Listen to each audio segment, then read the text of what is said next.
Fala pessoal, seja muito bem-vindo. Esse que é o nosso terceiro podcast da Tree Hub, um ecossistema imobiliário focado em leilões e ativos distressed. Estou aqui com o Matheus, nosso sócio aqui, nosso Head Legal, diretor da nossa área jurídica, e hoje nós vamos falar sobre um tema muito interessante que é leilões e ativos estressados. Por que que isso é uma oportunidade? Porque é uma excelente oportunidade para o ano de 2025. Matheus, seja bem-vindo. Obrigado, Wellington. Desejar aí as boas-vindas a todo mundo e vamos tratar um pouquinho desse tema que a gente conhece, é o que a gente faz todo santo dia, passar um panorama do mercado para esse ano, acredito, de 2025, explicar um pouco alguns conceitos e como é que a gente pode encaixar na nossa rotina, operar esses imóveis que geralmente tendem a ter um desconto considerável, o tipo de imóvel que atrai bastante os olhos dos investidores, Perfeito. Matheus, quem está nos ouvindo aqui, não são todos que não nos conhecem. Para quem não sabe, a Tree Hub é um ecossistema imobiliário, como eu disse aqui no início, que é focado nessa transação imobiliária, onde o nosso objetivo final é conectar o investidor e o parceiro imobiliário a ativos que não estão acessíveis no mercado tradicional. Então a gente vai falar aqui não só de leilões, que é um assunto que está muito em pauta hoje no Brasil, mas também de ativos distressed, que é um ativo mais complexo, traz retornos ainda maiores, mas não é algo tão aberto ao público, e também dos BNDUs, Mas antes de mais nada, pessoal, a gente vai trazer aqui a primeira pergunta, na verdade, que eu quero te fazer, Matheus, é sobre o cenário econômico. É óbvio que nós não somos economistas, e a gente não vai trazer aqui cenários com índices de economia, com projeções atreladas ao mercado financeiro, não é esse o objetivo, mas a primeira pergunta que eu quero te fazer: juros altos, taxa Selic alta, dólar elevado, e a gente sabe que o mercado imobiliário ele não reage bem a isso, Na sua opinião, Matheus, como que isso, olhando para o nosso negócio, para o mercado geral imobiliário, e depois a gente vai trazer para o nosso negócio aqui, como que essa taxa de juros, esse cenário de recessão econômica, ele afeta o mercado imobiliário? Na verdade, eu acho que o mercado em 2025 ele vai reagir. O mercado imobiliário vai reagir a esse reflexo do mercado financeiro da mesma forma que reagiu em todas as outras oportunidades. O mercado imobiliário ele tem uma certa previsibilidade. Na verdade, são dois indexadores que eles são inversamente proporcionais. Dentro do mercado imobiliário, quando você tem uma taxa de juros baixa, você tem uma alta valorização do ativo, ou seja, o valor daquele imóvel ele vai subindo porque o acesso a crédito está mais fácil, a taxa de juros está mais baixa, então eu tenho a correção do valor desse imóvel subindo gradativamente. Num cenário de juro alto, o acesso ao crédito fica dificultado. Até hoje você vai fazer uma simulação de um financiamento, assusta, porque nós temos uma Selic travada em 13,25% e boa parte dos financiamentos imobiliários trabalhando num custo efetivo total na faixa de 11, 11,5% até 12% ao ano. Quando você coloca isso em larga escala, 30, 35 anos, numa projeção de 12% ao ano, você tem uma parcela muito mais onerosa, uma parcela muito mais alta, uma quantia total final que você vai pagar muito mais alta. Como a condição de compra já está dificultada, eu não tenho como atribuir a correção no preço do imóvel. Porque se eu for subindo o preço do imóvel e a taxa de juro for subindo, eu torno muito sem liquidez esse ativo. Então o mercado tende a dar uma segurada no preço de venda para que as pessoas que têm dificuldade, ou para quase 90% das pessoas que precisem do financiamento habitacional, consigam compensar a dificuldade do crédito com o travamento do preço desse ativo. Então para esse ano nós temos um cenário de mercado tradicional um pouco mais desaquecido, porque alguns proprietários, como não conseguem subir o preço do imóvel, talvez façam essa retenção, e o acesso a crédito dificulta para o lado do comprador conseguir uma parcela que encaixe no seu orçamento. Então, dentro de um mercado tradicional, onde talvez haja uma ascensão nas vendas dos produtos na planta, porque a modalidade de compra é diferente, um pagamento direto para a incorporadora, talvez haja um aquecimento nesse segmento. No mercado de leilões, nós temos uma perspectiva do aumento exponencial no número de oportunidades, porque leilão é aquele básico, onde tem dívida tem leilão. Então, como o nível de endividamento tende a subir pela taxa de juro alta, nós temos uma probabilidade, nós temos um cenário de que esse ano as opções, as oportunidades de ativos que venham a leilão aumentem. Aumentando o nosso leque, o número de oportunidades, diminui a concorrência. Com menos concorrência, nós temos uma tendência de ter mais oportunidades de participar de leilões com preços efetivamente atrativos.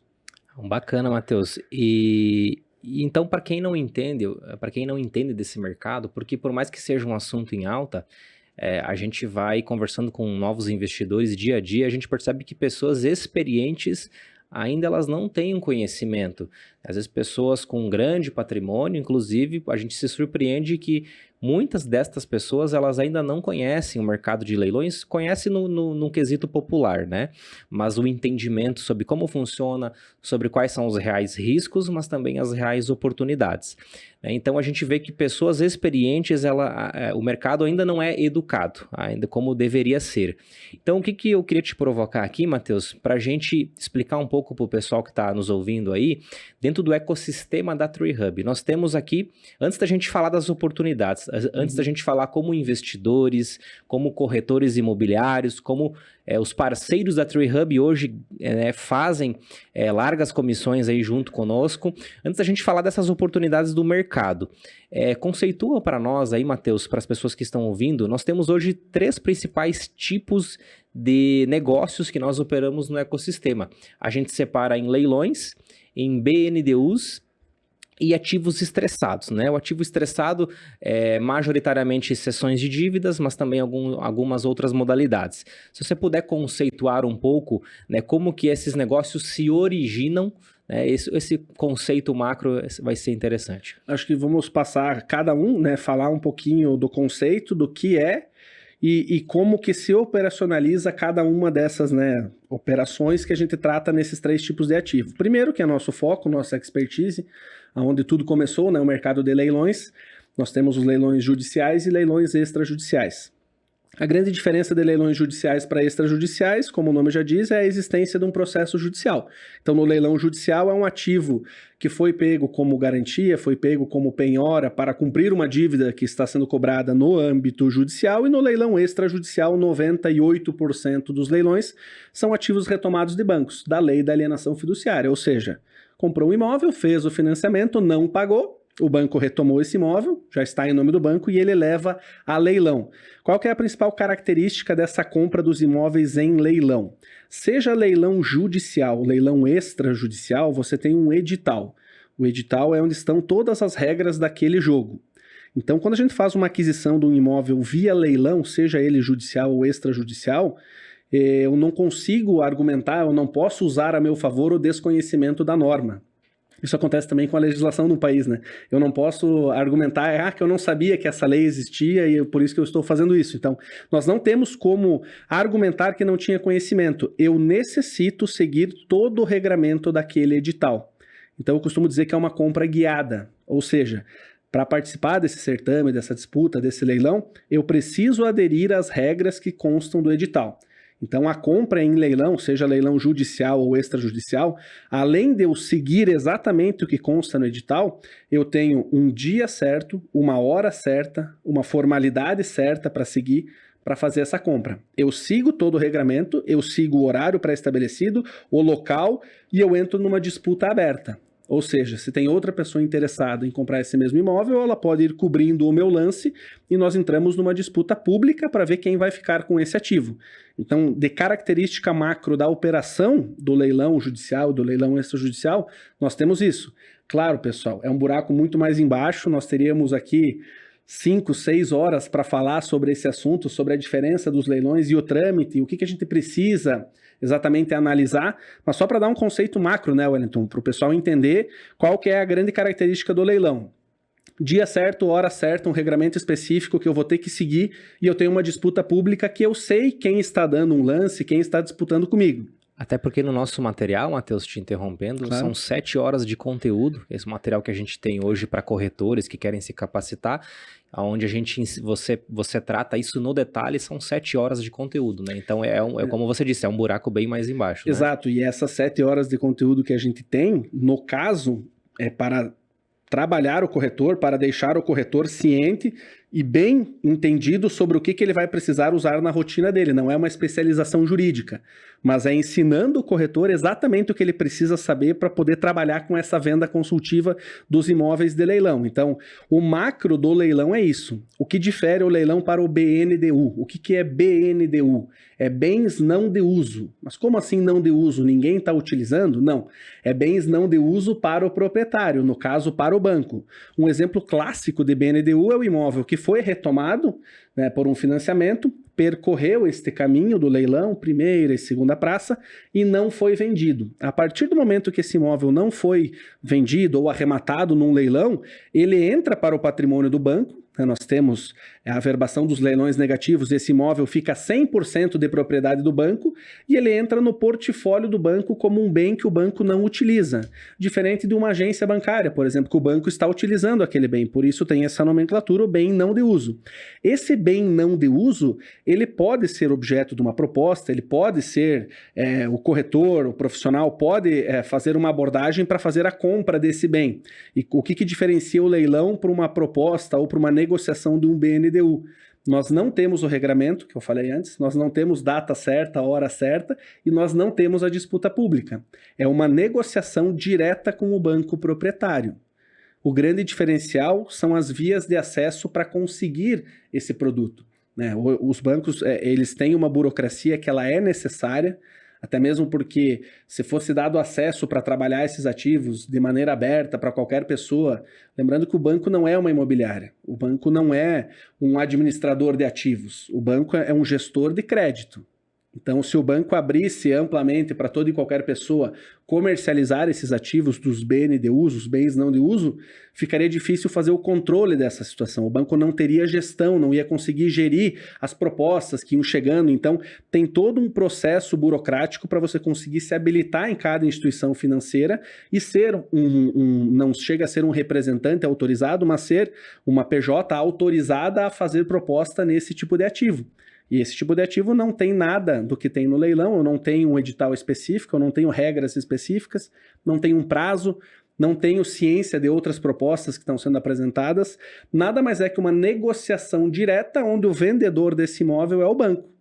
Nós temos uma limitação de acesso, como eu falei, né? Nós temos esse regramento para conseguir trabalhar a venda desse ativo, mas na transação propriamente dita, normal de mercado, feita por escritura pública. Então, o grande diferencial desse ativo ele tem deságio, porque o banco não quer ficar com esse patrimônio, o banco abre mão de um percentual, até mesmo porque às vezes as pessoas falam, nossa, mas o banco vai ter prejuízo. Entre nós, né? O banco é gestor de crédito, o banco pega esse valor que vai ser injetado, que ele coloca taxas em cima, ele faz 2, 3 vezes mais esse valor do que se ele ficar retendo um imóvel, que ele vai ter o custo mensal de IPTU, se for um apartamento, muitas vezes o custo mensal de condomínio, a depreciação do ativo, esse dinheiro parado. Então o banco coloca tudo isso num sistema, né, faz um cálculo muito objetivo e muito específico. Vale a pena dar esse desconto, se livrar desse ativo, tirar esse passivo, injetar o dinheiro no caixa e colocar esse dinheiro para circular a altas taxas. Quando a gente explica dessa forma, acho que não fica difícil entender o porquê que o banco faz essas vendas dos imóveis num valor abaixo. E a terceira operação, que é a cessão de crédito. O que é a cessão de crédito? Não é a venda direta propriamente dita de um imóvel. É uma cessão do crédito. O banco, muitas vezes, ele tem um crédito preferencial sobre um imóvel. Muitas vezes, antes da lei da alienação fiduciária, o banco fazia essa operação por meio da hipoteca. Então, o banco hipotecava esse imóvel como a garantia de primeiro grau, né? Então, o primeiro credor nessa ordem era o banco. Caso o devedor não pagasse, o banco executava essa hipoteca e pegava o imóvel de volta. Hoje em dia tem vários modelos, né? Cédulas de créditos bancários, enfim. A forma de originação dessas cessões de crédito tem variações. Mas o que nos interessa aqui é como operacionalizar uma cessão de crédito. O que é, de fato, uma cessão de crédito? O banco vende o crédito que ele tem como preferencial daquele imóvel. Não é a venda do imóvel. Ou seja, o banco é o primeiro da fila, trazer para um português mais claro, ele é o primeiro na fila da cobrança e ele pode pegar esse imóvel como pagamento ou como parte do pagamento dessa dívida. Mas como a gente falou antes, o banco não é imobiliária, banco não é gestor de ativos, banco é gestor de crédito, gestor de finanças, gestor de dinheiro. Ele faz o dinheiro circular.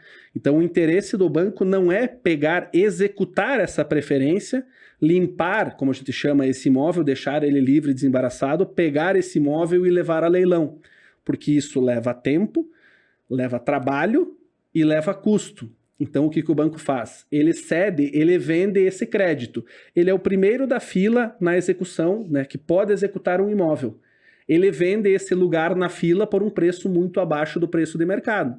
O ativo vale 5 milhões, mas o banco sabe que se fizer todo esse trâmite, ter que levar a leilão, vai ter que vender depois por 2,5, que é metade do preço. O que o banco muitas vezes acaba fazendo?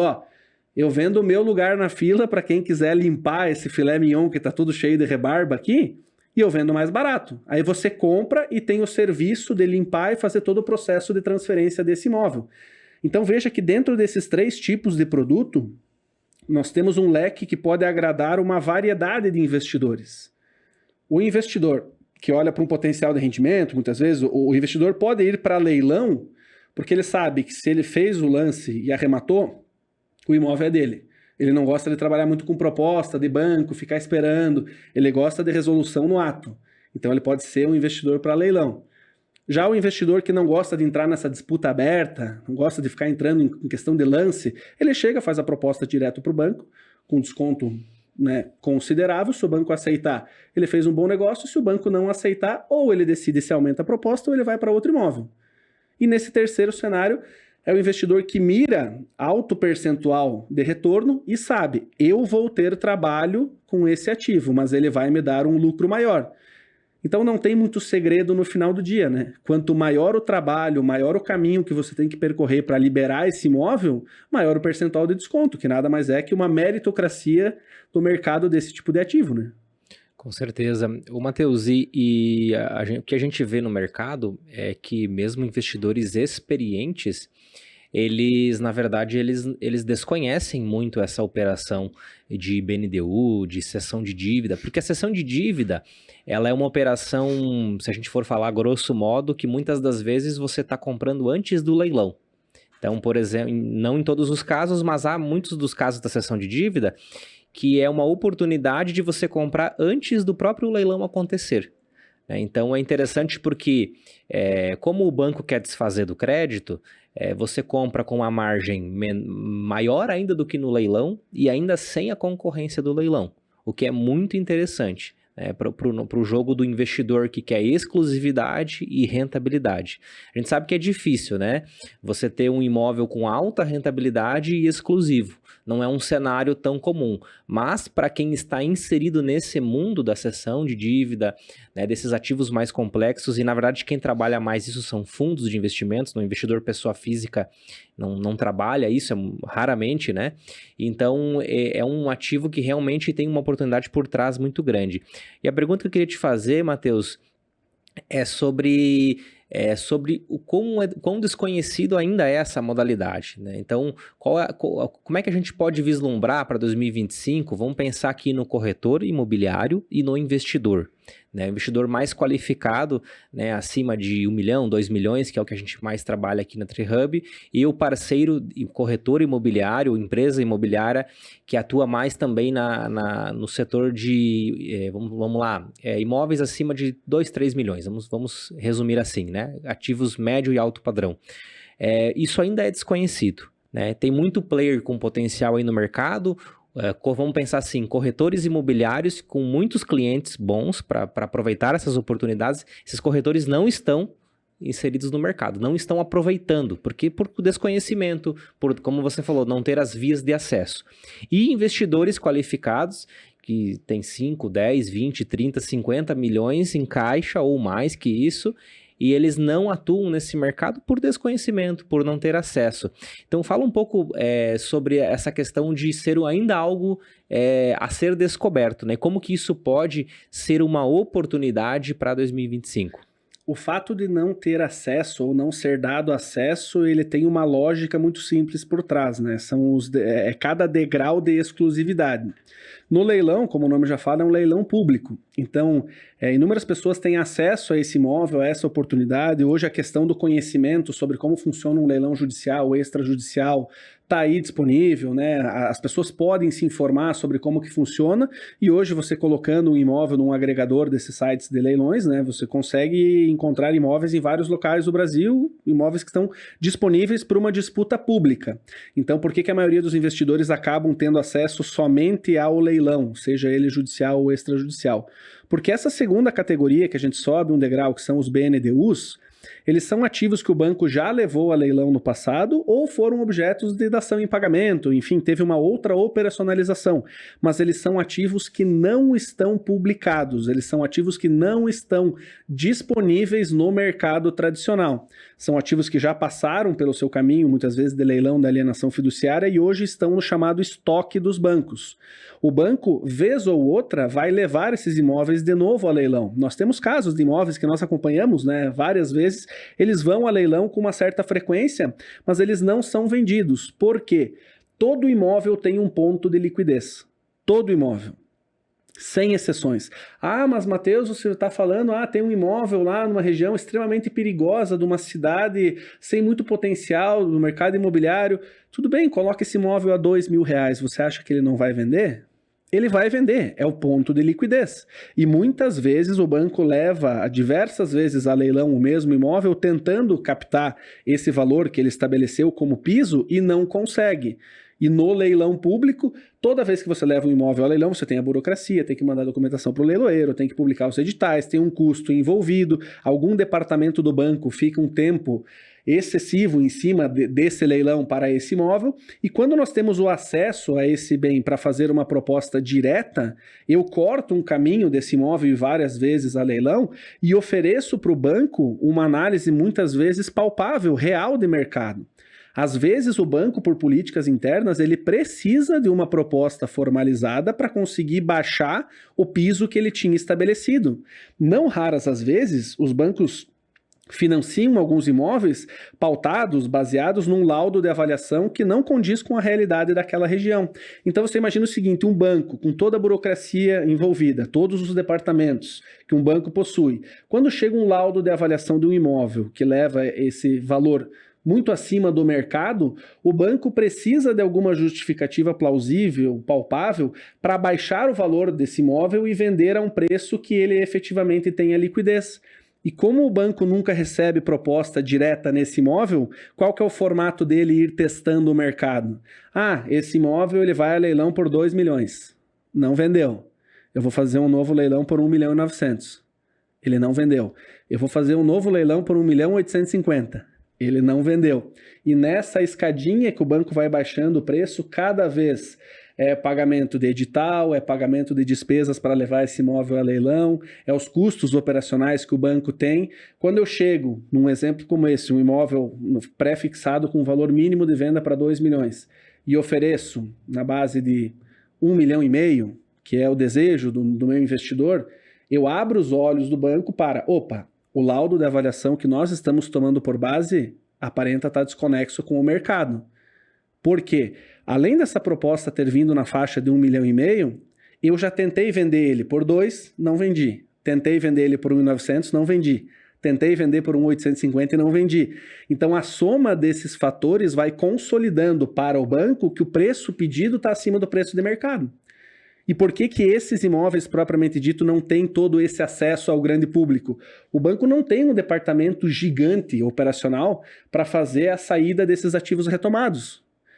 Geralmente são departamentos mais enxutos. Então, o banco não tem o interesse em fazer um desenvolvimento, abrir uma área de ativos retomados, abrir uma área imobiliária para entrar nessa negociação. Então, são ativos específicos onde players específicos e especializados, né, puxando um pouco para o nosso lado, né, que é o caso da Trihub, com muitos dos bancos, nós temos esse acesso, a gente tem acesso a um portfólio completo e aquilo que pode fazer interesse num primeiro momento comercial, ou seja, a gente recebe várias vezes, tem a lista, né, dos ativos de banco que a gente trabalha, a gente olha primeiro a localização, onde nós temos interesse em termos parceiros, olhamos o valor médio do metro quadrado e olhamos o valor final da operação. Se dentro daquela geolocalização faz sentido, a gente começa a ofertar para os parceiros para trazer o investidor e comprar esse imóvel. Então tem muito imóvel que fica nesse estoque dos bancos porque houve um erro de avaliação lá no início. E se o banco não baixar a régua, vai ficar insistindo nesse 1 milhão, 1,5 milhão, um ativo que muitas vezes vale 500, 600 mil, esse ativo sim vai ficar parado lá no banco até que alguém faça uma proposta ou alguém provoque uma mudança desse cenário. E o terceiro, que é a cessão de crédito, um degrau mais exclusivo ainda. Por quê? Dentro da organização de uma instituição financeira, você imagina, já há uma chave de acesso para esses produtos que nós chamamos de BNDU. Já tem essa primeira chave aí que bloqueia um pouco esse acesso. As cessões de créditos é o operacional, muitas vezes o jurídico do banco que está buscando reaver valores. E você tem ali uma lista enorme de processos que estão judicializados e não está conseguindo a solução desses imóveis. Há muita informação confidencial dos bancos ali dentro, há muito processo, muito procedimento, há muita informação sensível que aparece em cada um desses processos. Se isso fosse divulgado amplamente ou aberto para qualquer pessoa fazer a compra desse crédito, para fazer essa operação de cessão de crédito, você teria uma fragilidade institucional para cima dos bancos. Ficaria muito difícil. E por isso que essa segunda chave, o acesso das cessões de crédito, é cada vez mais complexo. É difícil de você também conseguir acessar isso. Até usando o case da TreeHub, né? Para quem não sabe, a TreeHub nós começamos com uma assessoria jurídica especialmente pautada para assessorar juridicamente na compra de imóveis de leilão. Com o passar do tempo, começamos a ter contato mais próximo com instituições financeiras, porque a gente representava o nosso cliente perante o banco e sempre éramos nós, né? Aí alguns bancos começaram, tá, quem são vocês? Vocês estão aqui de novo? Mas por que eu estou falando com você? Não, nós temos uma assessoria, nós temos uma rede de corretores que nos traz investidores, e aí abrimos relacionamento com os bancos para trabalhar os BNDUs. Trabalhando esses BNDUs, que é o segundo degrau dentro das instituições financeiras, adquirimos mais confiança, demonstramos capacidade e possibilidade de acessar as sessões de crédito. Então imagina como se fosse num joguinho de videogame, você vai evoluindo de fase, né? E nós fomos evoluindo e por isso, voltando à pergunta que você fez, por isso que esse tipo de ativo, especialmente a cessão de crédito, não chega ao grande mercado. Porque ela possui um grau de sensibilidade e se fosse publicizado abertamente, causaria uma fragilidade para os bancos. Então, algumas pessoas jurídicas, algumas instituições específicas têm acesso a esse portfólio e esse portfólio a gente não pode também publicizar de uma maneira que venha a causar qualquer transtorno para o banco. Então, por isso que o leilão público chega para qualquer pessoa que tenha interesse.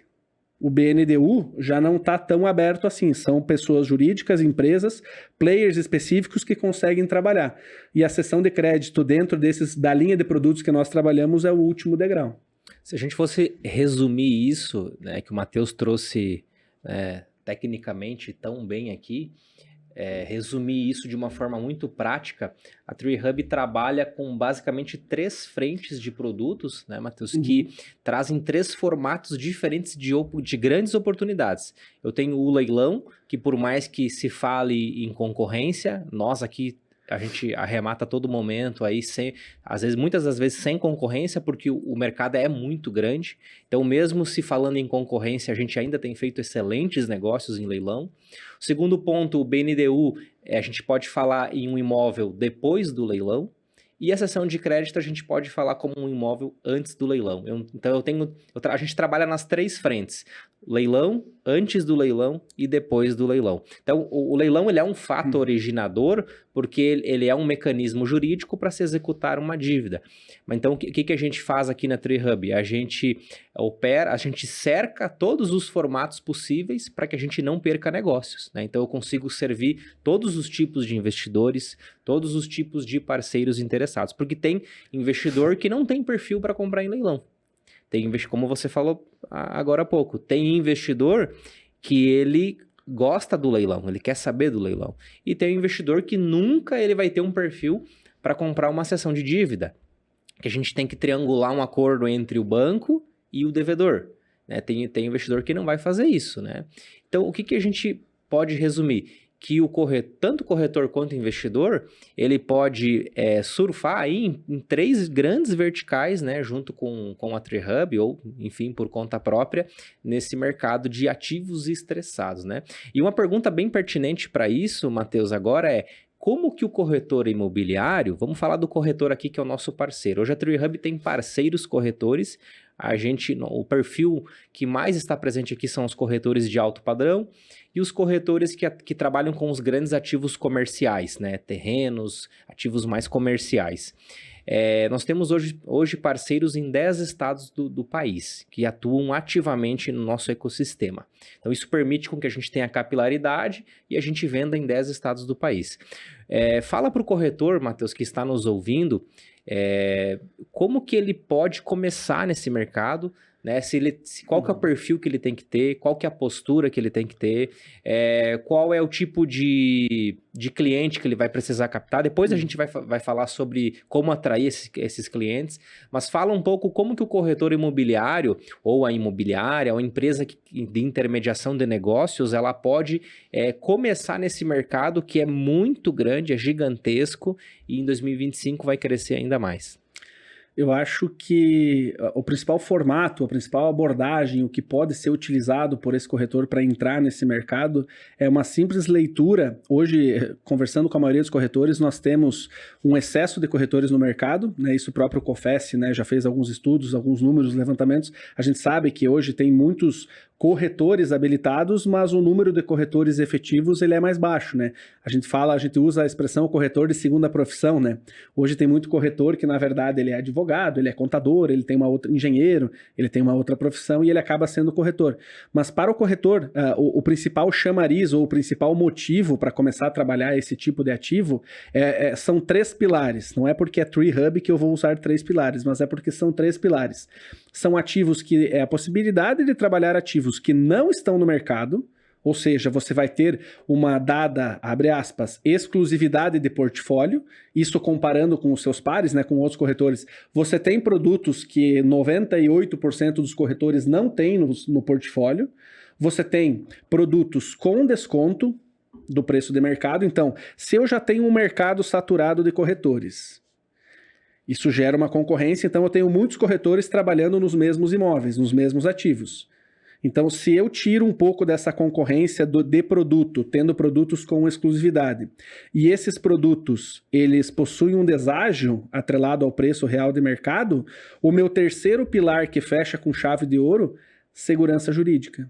É isso que o parceiro da TreeHub tem, é isso que o parceiro da TreeHub tem que reverberar aos 4 ventos, porque ele tem imóveis que o grande mercado não possui, ele tem imóveis com desconto comparado com o preço do mercado tradicional e ele tem operações respaldadas em segurança jurídica.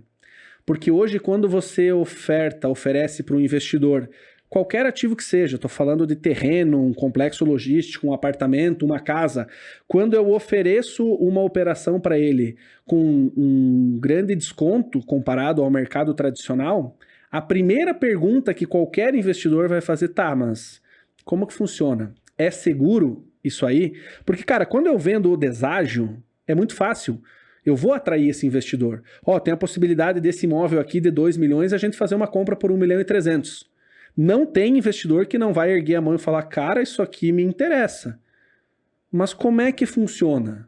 Uma das principais objeções é a segurança jurídica. E nós aqui na TreeHub fizemos o acompanhamento dessa assessoria jurídica que nós chamamos de 360. Do início, captando essa oportunidade, durante todo o processo de compra, o desmembramento burocrático, administrativo desse imóvel, seja junto ao cartório de registro de imóveis, seja junto ao processo judicial, se ele for um leilão, se ele for uma cessão de crédito, seja junto ao banco que precise de alguma documentação, e o nosso lema é entregar o imóvel para o investidor com o desconto, matrícula no nome e chave na mão. Então, quando você tem essa operação que resguarda, respalda todo o trâmite jurídico, alguém que vai te acompanhar na busca desse ativo, na proposta, no trâmite junto ao banco, junto ao cartório registro de imóveis, e só vai entregar o trabalho quando esse imóvel estiver no nome do investidor e ele estiver com a chave na mão, Você tem uma máquina de captação de clientes absurda. Eu não digo que necessariamente todos os imóveis que o corretor pegue para trabalhar desse nicho, seja leilão, seja BNDU, seja cessão de crédito. Não vai ser todo imóvel que ele vai fazer a venda para esse investidor. Mas imóveis específicos para serem usados como um paradigma, como uma oportunidade dentro desse mercado, cara, assim, é um diferencial hoje absurdo, tanto que a gente enxerga nos nossos corretores que mais estão tracionando, que mais estão operando, que o volume de produtos que eles pedem mais informações, eles trabalham em volume. Então, esse investidor qualificado, esse grande investidor, eu costumo dizer que o celular desse grande investidor, ele é quase que um tabloide ambulante, as pessoas mandando oportunidade direto. Porque você sabe que ele tem um capital alto e um capital disponível, e muitas vezes, se ele é um perfil arrojado de investidor, é todo mundo mandando oportunidade todo dia. O problema é que a maioria dessas oportunidades, elas se equivalem. Olha, tem um apartamento aqui avaliado em 1,5 milhão e o proprietário diz que entrega por 1,3 milhão. Aos olhos do investidor, essa margem de 200 não autoriza uma operação. Porque ele vai ter que pegar esse imóvel, vai ter que transferir, provavelmente tem que fazer alguma reforma, tem que vender, tem que pagar a comissão do corretor, o lucro sobre o ganho de capital. Então, as operações que efetivamente vão chamar a atenção desse investidor é quando você puder e você tiver disponibilidade de um ativo efetivo dentro da região dele, você fala, olha, esse ativo aqui, avaliação 1,5 milhão, temos possibilidade de compra por 850 mil. Opa, já me sobra 650 de margem, dá para fazer o fatiamento disso, dá para fazer essa reforma, transferência, pagar o corretor e ainda ter uma margem interessante. E alguns ativos que nós trabalhamos ainda abrem margem para parcelamento e até financiamento. Aí ele vai olhar o ROI dessa operação e vai falar, cara, tenho interesse. Então, esses 3 pilares que o corretor que quer começar a trabalhar com, seja junto com a Trihub, seja nesse mercado, claro que nós damos preferência para que o corretor trabalhe conosco, venha para a Trihub, mas também é importante que o corretor que queira trabalhar no mercado de leilões, por mais que não seja conosco, não seja com a Trihub, é importante que ele esteja capacitado. Isso faz bem para o mercado. Por isso que eu digo para você, corretor, claro que eu quero que você esteja junto conosco, né? Você vai faturar bastante, você vai ter uma perspectiva profissional de crescimento, de aumento das suas vendas significativa. Mas caso você não queira entrar nesse mercado de leilões com a Trihub, que você se prepare para entrar nesse mercado, porque hoje muito do que você tem de informação do mercado, de negócios mal feitos, o leilão é perigoso, é difícil operar no mercado de leilões. Nós que estamos no dia a dia sabemos, é difícil. E caso você não queira se juntar à Trihub ou alguma outra assessoria, que você busque conhecimento. A gente bate nessa tecla, né, Wellington? Claro que a gente sempre quer que o corretor venha conosco. Se é um corretor com potencial numa região que nós temos muito portfólio de produto, ele vai vir e nós vamos faturar junto com ele. Mas é importante que você, corretor, que queira trabalhar no mercado de leilões de imóveis, se capacite. O segredo do sucesso nesse mercado é o conhecimento. É o que vai diferenciar você dos demais. E é o que a gente usa aqui na Trihub, a política da aviação. Erro zero. Mercado de leilões, assim como com grandes investidores, você pode ter um investidor no teu portfólio hoje que fez 1, 2 compras com você, confiando em você. Basta uma operação mal sucedida, que esse investidor pode sair do teu portfólio e o pior, ele pode arrastar com ele mais uns 3, 4 grandes clientes que você possui. Então, antes de tentar oferecer um produto, antes de tentar trabalhar, capacitação, conhecimento do mercado que você vai atuar. Excelente, Matheus. E quando você fala de capacitação, a gente identifica que corretores experientes no mercado imobiliário, eles às vezes têm menos resultado conosco do que corretores às vezes não tão experientes. Numa escala de...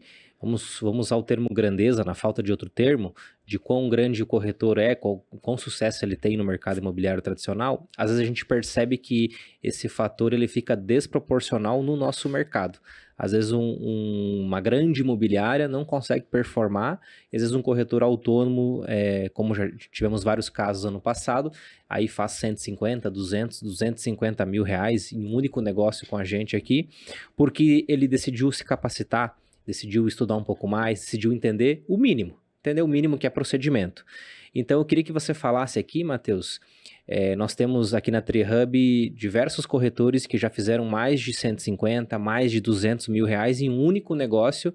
E detalhe, renda extra, porque a gente sempre conversa com os corretores, ele tem a sua imobiliária, tem o seu negócio, a atividade principal dele, e o ecossistema TreeHub traz ativos estressados, ativos fora do mercado tradicional, como uma oportunidade, como uma nova vertical de negócio dentro do negócio dele, como uma vertical paralela, não como uma fonte principal. Então, quando o corretor faz com a TreeHub, que são muitos casos que aconteceram já, de fazer 100, 150, mais já de 200 mil, 250, em um único negócio, isso é muito interessante, né? Agrega uma receita anual muito interessante para a imobiliária, para o corretor.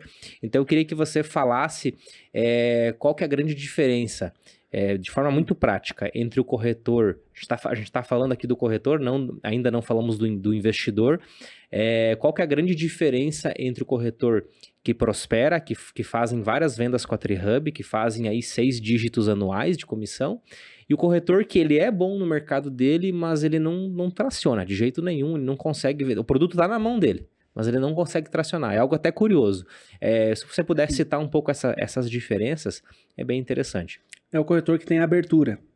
É o corretor que tem abertura para explorar, para atuar num novo nicho. Foi falado, e a gente já comentou isso várias vezes em outras oportunidades, não temos a prepotência, né? Não temos este sonho de que todos os corretores que trabalham conosco tornem o mercado dos leilões a sua principal atividade. Até porque é uma renda complementar, é uma nova vertical de negócios, mas haveria possibilidade de alguns corretores atuarem especificamente com leilões?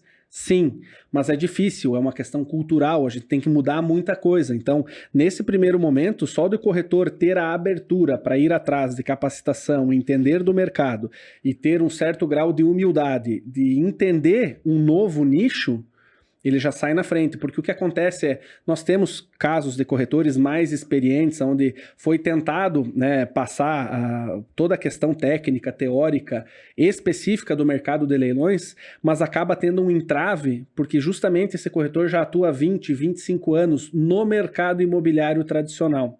Quando ele não assimila que o mercado de leilões é outro tipo de atuação, é outra realidade, ele fica preso a uma crença de que, poxa, eu trabalho há 20 anos com isso, eu entendo do mercado. Vou tentar trabalhar esses produtos de leilão também, que não é uma tentativa de trabalhar produtos de uma vertical diferente. Vejam que a originação desses imóveis é completamente diferente. Vou trazer para a rotina do corretor, falar um pouquinho a linguagem do corretor para entender. Cara, corretor que trabalha com o mercado de leilões não faz agenciamento de imóvel. Que hoje é uma boa parte da rotina dos corretores, é essa rotina de fazer o agenciamento. Ir atrás do proprietário, pegar o imóvel para fazer a venda, fazer um material, divulgar para sua carteira, para o seu portfólio de clientes. No mercado de leilões não tem essa prática do agenciamento. O produto está lá, o produto está em vitrine. O que a gente não tem também, a gente fala muito, o chamado controle do produto, né? O controle de estoque em algumas empresas. O ativo de leilão, o corretor não tem o controle, diferente de um imóvel do mercado tradicional. Por exemplo, quando o corretor faz um agenciamento, que no mercado de leilões não tem essa etapa, ele consegue validar com o proprietário todas as expectativas e o que esse proprietário espera conseguir com a venda desse imóvel. Ele está anunciado por 1.800.000, o proprietário estaria satisfeito numa venda na faixa de 1.700.000, ele teria esse 100 mil de margem, ele não gostaria de pegar nenhuma permuta, ele gostaria de pelo menos 400 mil de entrada para resolver uma situação que ele tem, o resto poderia ser um financiamento. Enfim, você tem todo o controle da negociação ao ponto que, se você achar um cliente que chegue nessas condições, a venda vai sair. No mercado de leilões não tem esse controle sobre esse produto. Começa o lance a partir de 1 milhão. Você pode tratar com o seu investidor uma margem, até 1.300.000 eu chego. Você faz a explicação do produto, muitas vezes passa na frente, na região, leva o investidor para ele ver, conhecer as redondezas, de onde fica aquele imóvel, e chega no dia do leilão, simplesmente alguém tem um limite de lance maior do que o do teu cliente. Há muita diferença do mercado tradicional para o mercado de leilão. E pegando um gancho, é para isso que a gente tem as operações com BNDEs e operações com cessões. Para aquele corretor, eu não quero trabalhar com leilão, porque, como você já disse aqui, porque tem concorrência. Tudo bem, temos aqui outras verticais de negócios com ativos com muita margem, de lucro, com rentabilidade, com descontos aí de até 70%, que não envolvem a concorrência do leilão. Então não é uma desculpa para o corretor para ele não trabalhar com imóveis estressados. Então, o corretor que não está no mercado de ativos estressados, ele vai deixar muito dinheiro na mesa em 2025. Mesmo que o corretor fale assim, não, leilão tem concorrência, ok. Mas por que não atuar com imóveis diretamente de bancos? Né? Negociações mais exclusivas. Por que não atuar com essas estruturações de cessão de dívida, estruturações de imóveis que são estressados, mas que o parceiro, estando com a TreeHub, por exemplo, a gente entrega esse imóvel livre e desembaraçado para o cliente do corretor. O corretor rentabiliza com negócios que não estão na prateleira. Se diferencia do concorrente, das outras imobiliárias, dos outros parceiros. Então, não tem uma desculpa para o corretor não participar desse mercado. Vai deixar dinheiro na mesa em 2025, alto endividamento, isso aí, leilão vai crescer muito, ativo estressado vai crescer muito, então vai deixar dinheiro na mesa. E isso é importante falar, nesta mesma tecla, não só leilão. Para operar, trabalhar com BNDEs e cessão de crédito, também precisa ter conhecimento, precisa se especializar. Porque o BNDEs, muitas das vezes, é um ativo direto do banco. Ok, nós vamos fazer essa transação com o banco, mas o cliente vai perguntar, tá, mas como assim? Estou comprando direto do banco, você me falou que é do banco. Como é que tem gente morando nesse imóvel? Como é que a gente vai ter que tirar a pessoa que está lá dentro? Você tem que ter o conhecimento de como que esse imóvel chegou até virar um BNDEs. Assim como a cessão de crédito, você vai ter que ter o conhecimento mínimo de como que esse imóvel chegou até esse ponto para estar sendo ofertado. Não adianta. O investidor qualificado, o investidor profissional, ele vai atrás da informação. E se em algum momento dessa jornada, em algum questionamento que ele faz para o corretor, ele sente alguma insegurança no retorno do corretor, pode ser o diferencial de você perder esse investidor. Então, o conhecimento desse mercado, não só de leilões, mas também para operar com esses BNDEs e operar essas cessões de crédito, por isso que eu bato na tecla, independente de quais das verticais de mercado paralelo que você vai atuar. Mercado paralelo trazendo esses 3 tipos de operações que nós temos aqui na TreeHub.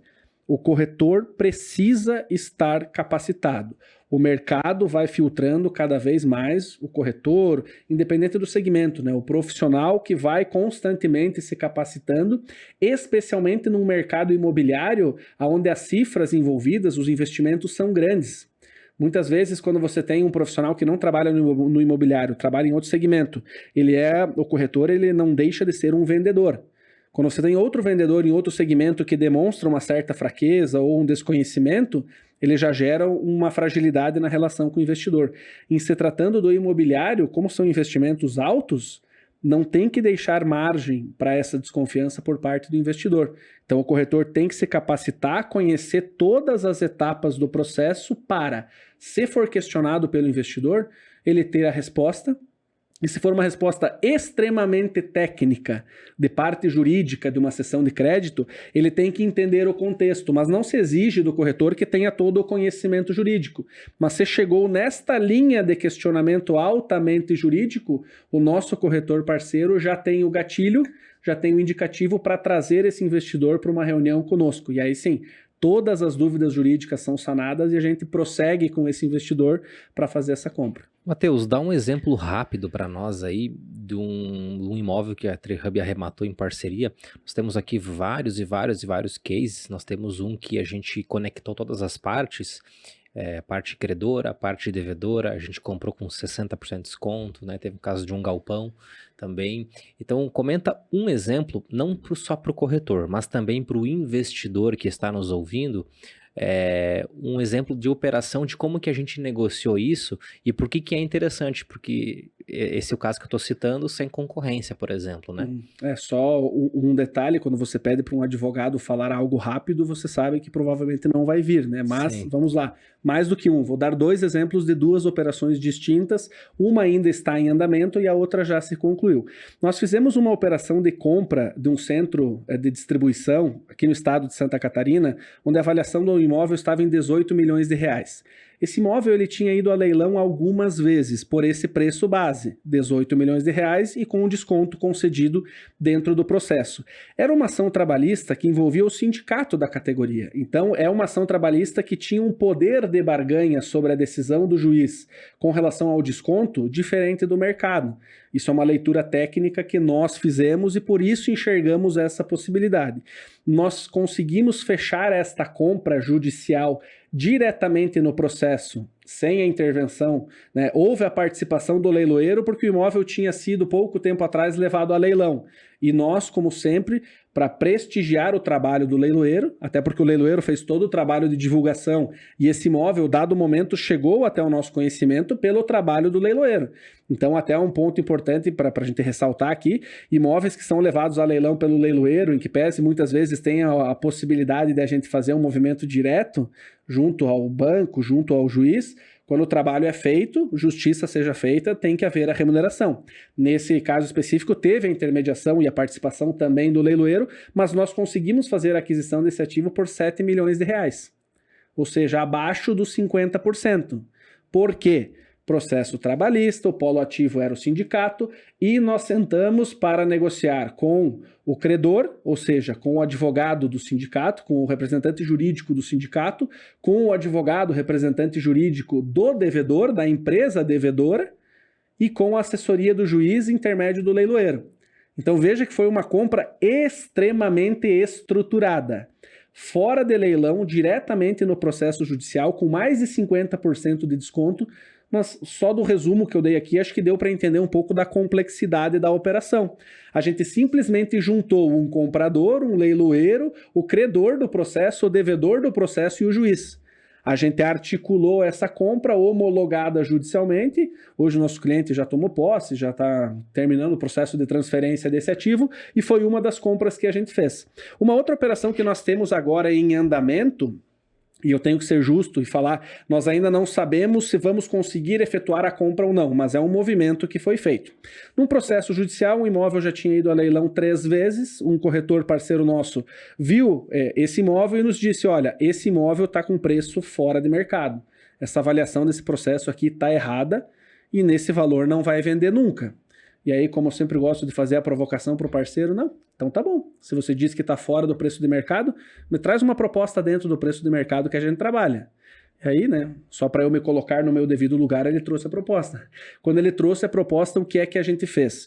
Nós levantamos 3 avaliações de corretores da região, corretores com CNAE, né, que tem o Cadastro Nacional dos Avaliadores de Imóveis, né, devidamente registrados, com as metodologias específicas para avaliações de imóveis, juntamos no processo junto com a nossa proposta. Ou seja, o que a gente chegou para esse juiz e falou? Excelência, esse imóvel que você está levando a leilão, o preço base dele de avaliação está fora do mercado. Você não vai conseguir vender.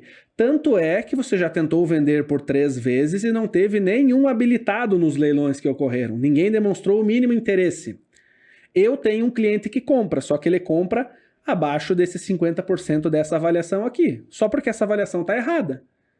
Então você tentou vender por 3 vezes e não conseguiu. Eu tenho uma proposta abaixo e eu estou pautando ela neste laudo e neste laudo. De 3 corretores diferentes que atuam na região. E agora esse processo está em análise do juiz, a gente ainda não teve a definição, mas na nossa leitura são 3 possibilidades. Na primeira, o juiz pega o contexto, ou seja, de fato, foi levado a leilão 3 vezes, não teve nenhum habilitado, nunca ninguém demonstrou interesse e me aparenta estar fora de mercado. Ele trouxe uma proposta e trouxe outras 3 avaliações de profissionais do mercado que assinaram, colocaram o seu nome, colocaram o seu CNAE ali, o seu CRECI, devidamente preenchido, ou seja, colocaram o nome deles também nesse documento e me trouxeram que é outro preço de mercado. Pode acontecer de o juiz acatar esses 3 laudos, ou essa média dos 3 laudos, e homologar a nossa proposta. Pode acontecer de o juiz olhar esses 3 laudos e entender que, opa, realmente o valor do preço de mercado me aparenta ser diferente daquele que nós temos no laudo de avaliação, e que ele faça a nomeação de um novo perito para fazer uma nova perícia, um novo laudo de avaliação, e aí sim trazer a leilão com base nesse novo preço. E pode acontecer sim de o juiz olhar para essa manifestação e falar que não tem cabimento, que ele entende que o valor do laudo de avaliação é aquele e ele não vai mudar, e seguir o processo.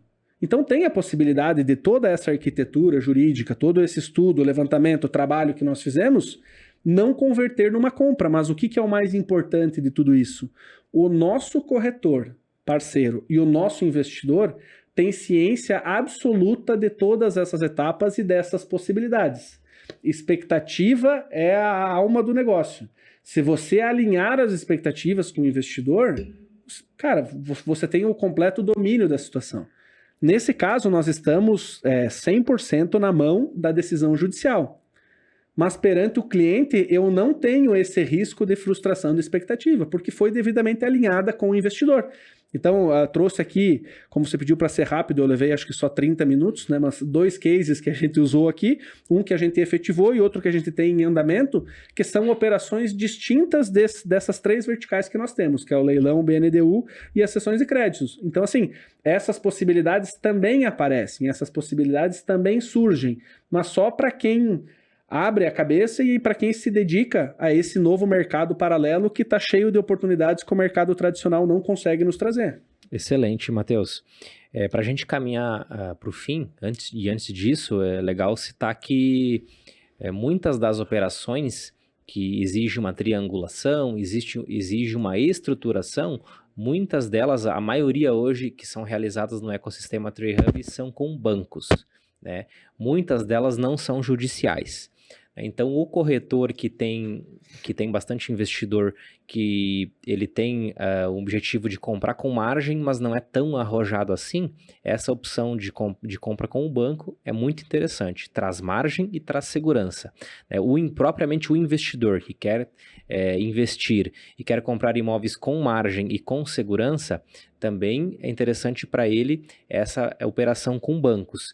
E o que eu quero falar agora, Matheus, para a gente poder encaminhar para o fim aqui, é você deixar um recado para o investidor, né? Eu não vou dizer que um conselho, porque conselho, se fosse bom, ninguém dava, né? A gente vendia.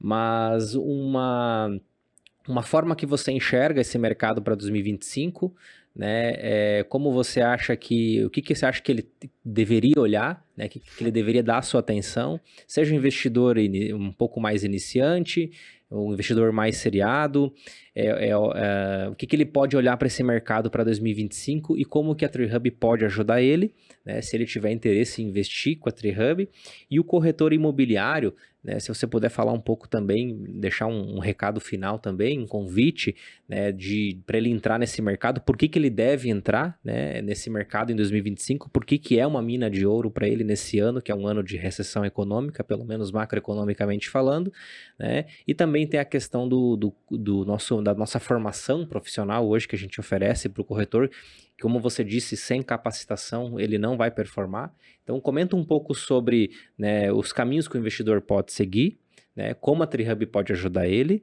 e também com um corretor, repetindo, né, o que ele pode vislumbrar para 2025, qual é o tamanho dessa mina de ouro e como que a TreeHub pode ajudar ele, né, seja com a formação, que é importante, também no modelo de parceria. Obviamente que nós somos seletivos aqui nas parcerias, né, existem vários critérios, não é todo corretor que ele se torna nosso parceiro. Então, se você puder deixar essa chamada final aí para nós. Uhum.